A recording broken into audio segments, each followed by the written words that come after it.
জানিয়ে দিব হাতে থাকা সর্বশেষ আপডেট বাংলা সংবাদ। প্রথমেই সংবাদ শিরোনাম। নির্বাচনের জন্যই দেশের মানুষ আন্দোলন ও সংগ্রাম করেছে বলেছেন অ্যানি।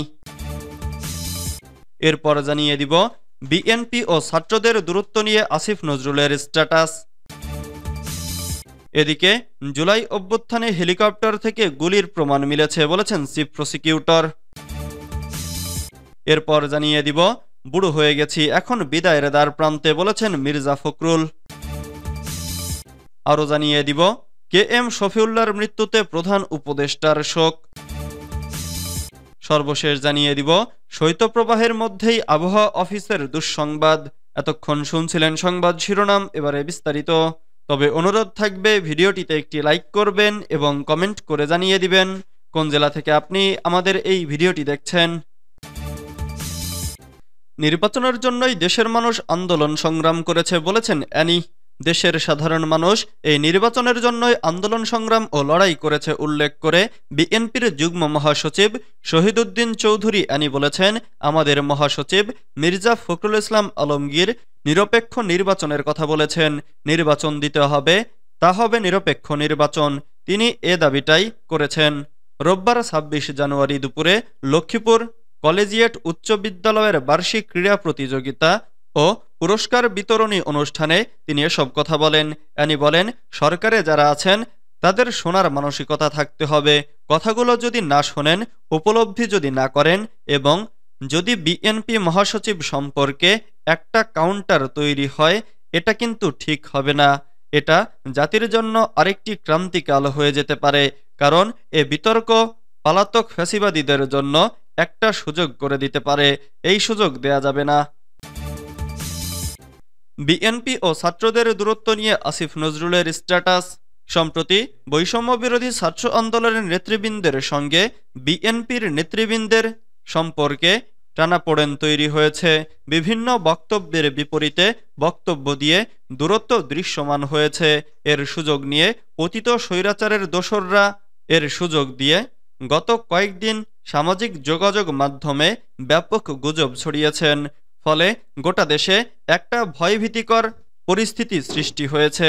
এ বিষয়ে আইন উপদেষ্টা আসিফ নজরুল বিএনপির সাথে ছাত্রনেতাদের কোনো দূরত্ব বা ভুল বোঝাবুঝি কাম্য নয় বলে মন্তব্য করেছেন।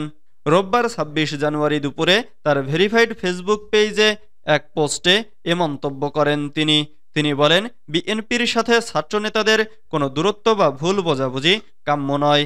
এটি গণতন্ত্র হত্যাকারী আওয়ামী লীগ নেতাকর্মী ও তাদের দোসরদের কতটা উৎসাহিত ও বেপরোয়া করে তুলতে পারে তার কিছুটা প্রমাণ আমরা গত কয়েকদিনে পেয়েছি।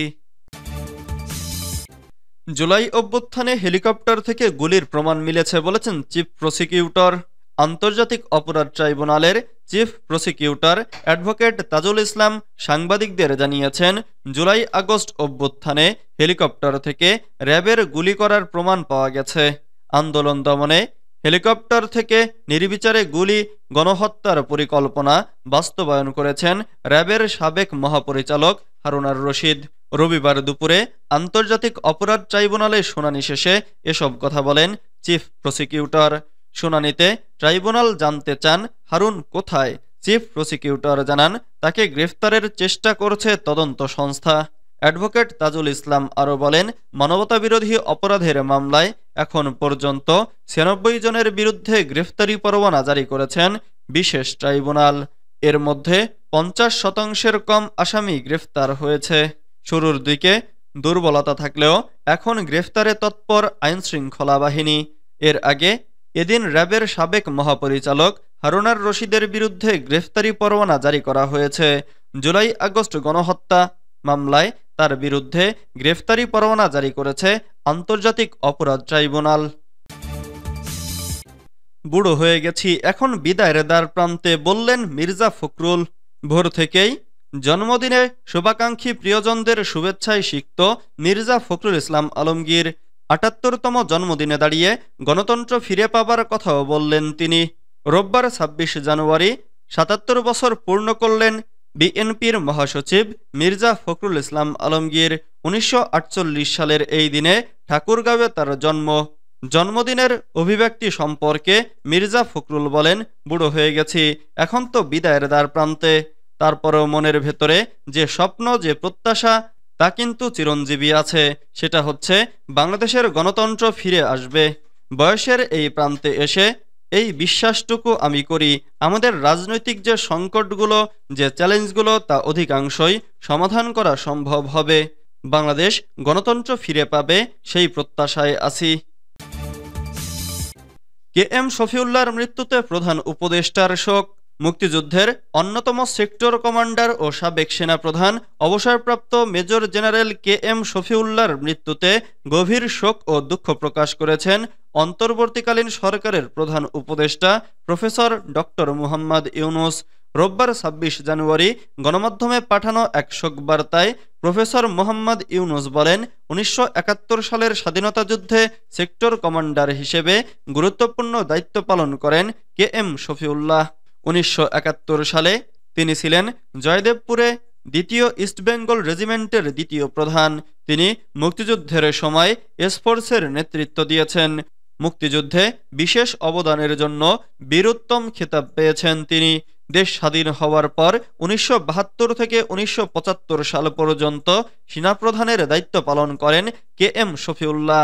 প্রধান উপদেষ্টা আরও বলেন, দেশ ও দেশের মানুষের প্রতি তার অবদান আমরা কৃতজ্ঞতার সঙ্গে স্মরণ করি।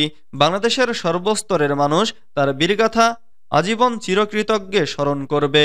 প্রধান উপদেষ্টা মুক্তিযুদ্ধের সেক্টর কমান্ডার ও সাবেক সেনাপ্রধান কে এম শফিউল্লাহর আত্মার মাগফিরাত ও পরকালীন জীবনের শান্তি কামনা করেন। তিনি শোকসন্তপ্ত পরিবারের প্রতি গভীর সমবেদনা জানান। শৈত্যপ্রবাহের মধ্যেই আবহাওয়া অফিসের দুঃসংবাদ। দেশের বিভিন্ন অঞ্চলে কয়েকদিন ধরে চলছে শৈত্যপ্রবাহ। এরই মধ্যে শুরু হয়েছে চতুর্থ ধাপের শৈত্যপ্রবাহ। শুরু হয়েছে গতকাল শনিবার থেকে। প্রথম দিন ২ জেলায় থাকলেও পরবর্তীতে বিস্তার লাভ করেছে শৈত্যপ্রবাহ, আর ছড়িয়ে পড়েছে ৬ জেলায়। শৈত্যপ্রবাহের প্রকোপ কমে এলেও কিছু অঞ্চলে বৃষ্টির সম্ভাবনাও রয়েছে। রোববার ২৬ জানুয়ারি সকালে পরবর্তী ৭২ ঘন্টার পূর্বাভাসে এ তথ্য জানানো হয়। আবহাওয়া অফিস জানিয়েছে, রোববার রাজশাহী, চুয়াডাঙ্গা, পাবনা, নওগাঁ, সিরাজগঞ্জ, দিনাজপুর, পঞ্চগড় ও মৌলভীবাজার জেলার ওপর দিয়ে মৃদু শৈত্যপ্রবাহ বয়ে যাচ্ছে এবং তা অব্যাহত থাকতে পারে। রোববার সকাল ৯টা থেকে পরবর্তী ২৪ ঘন্টার পূর্বাভাসে বলা হয়েছে, দেশের দক্ষিণাঞ্চলে রাতের তাপমাত্রা সামান্য কমতে পারে এবং অন্যত্র তা প্রায় অপরিবর্তিত থাকতে পারে। সারা দেশে দিনের তাপমাত্রা সামান্য কমতে পারে। এ সময় শেষরাত থেকে সকাল পর্যন্ত দেশের নদী অববাহিকার কোথাও কোথাও মাঝারি থেকে ঘন কুয়াশা এবং দেশের অন্যত্র হালকা থেকে মাঝারি ধরনের কুয়াশা পড়তে পারে। আবহাওয়াবিদ আফরোজা সুলতানা বলেন, সোমবার ২৭ জানুয়ারি শৈত্যপ্রবাহ থাকতে পারে, তবে এর আওতা কমে আসবে। রোববার যেসব জেলায় শৈত্যপ্রবাহ ছিল, সোমবার সেসব জেলায় নাও থাকতে পারে। মঙ্গলবার ২৮ জানুয়ারি থেকে বাড়তে পারে তাপমাত্রা। এরপর দেশের উত্তর পূর্ব দিকে বৃষ্টির সম্ভাবনা রয়েছে। এদিকে আজ থেকে সর্বনিম্ন তাপমাত্রা ৮.৬ ডিগ্রি সেলসিয়াস রেকর্ড করা হয় নওগাঁ বদলগাছীতে। ঢাকার সর্বনিম্ন তাপমাত্রা ১৩.৬ ডিগ্রি সেলসিয়াস।